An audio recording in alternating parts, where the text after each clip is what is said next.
Après l'échec des combats allemands en juin et juillet 1918, le commandant Paul von Hindenburg, chef de l'état-major allemand, propose à Foch, le 7 novembre, d'organiser une rencontre des deux camps pour négocier.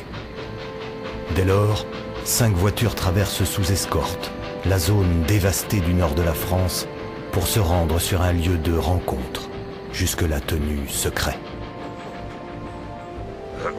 Dans ce train, le secrétaire d'État Herzberger, président de la délégation allemande, le comte von Oberndorf, envoyé extraordinaire et ministre plénipotentiaire, le général-major von Winterfeld et le capitaine de vaisseau Ranseloff, qui prendront part aux négociations. Côté français, le maréchal Ferdinand Foch, commandant suprême des forces alliées, l'amiral Roslin Weimis, représentant britannique, le général Maxime Weygand, chef d'état-major de Foch, sont en route, eux aussi.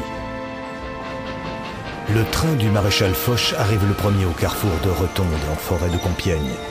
C'est un lieu isolé, mais proche du front et du quartier général allié, qui accueille de surcroît 2 petites voies ferrées parallèles. Elles étaient utilisées pour l'acheminement des pièces d'artillerie sur rail. Alors que les combats continuent de faire rage sur le front, le train allemand arrive au lieu de rendez-vous. Nous sommes dans la nuit du 8 novembre. Durant 3 jours, dans la voiture numéro 2419D, les Allemands ont peu d'occasions de véritablement négocier. Ils doivent rapidement se plier aux conditions développées dans le texte établi en dernier lieu par le maréchal Foch. Au 52e mois d'une guerre sans précédent dans l'histoire, l'armée française, avec l'aide de ses alliés, a consommé la défaite de l'ennemi. Nos troupes, animées du plus pur esprit de sacrifice, donnant pendant 4 années de combats ininterrompus l'exemple d'une sublime endurance et d'un héroïsme quotidien, ont rempli la tâche que leur avait confiée la patrie.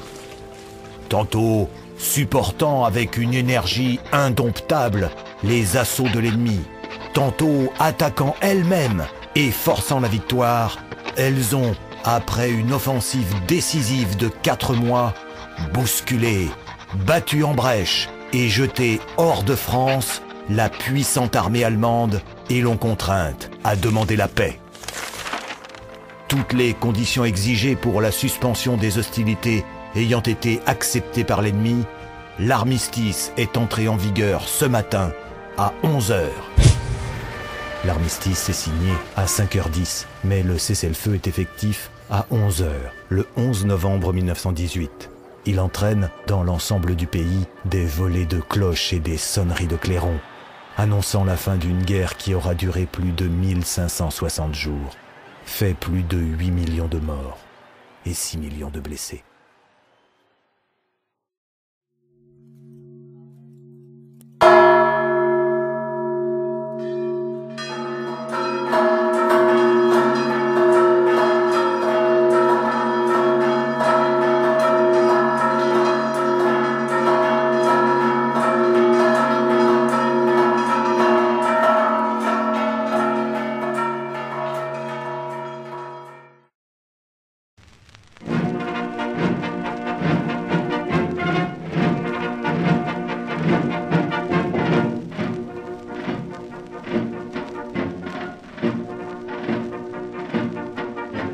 Ami, je viens d'avoir 100 ans, ma carrière est finie, mais mon cœur plein de vie bat toujours comme au jeune temps.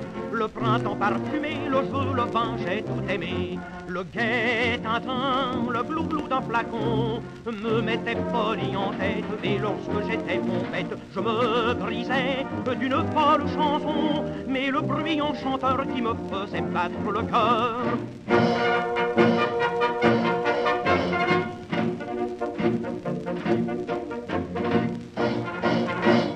Vous qui passez là-bas sur cette tonnelle ventre-et-moire, ah, buvez, jeunes soldats, le vin du père de la victoire.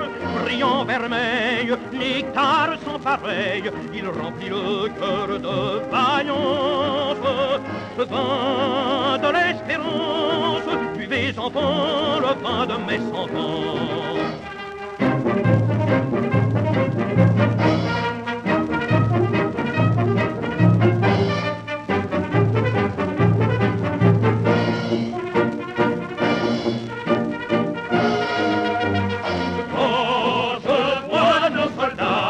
Ces joyeux musiques en tête. Ah, je dis marquant le pas, comme jadis la France est prête. Comme autrefois, soldats, je revois, car nos décrets dans la victoire. Marchez à la gloire, mes chers enfants, revenez triomphants.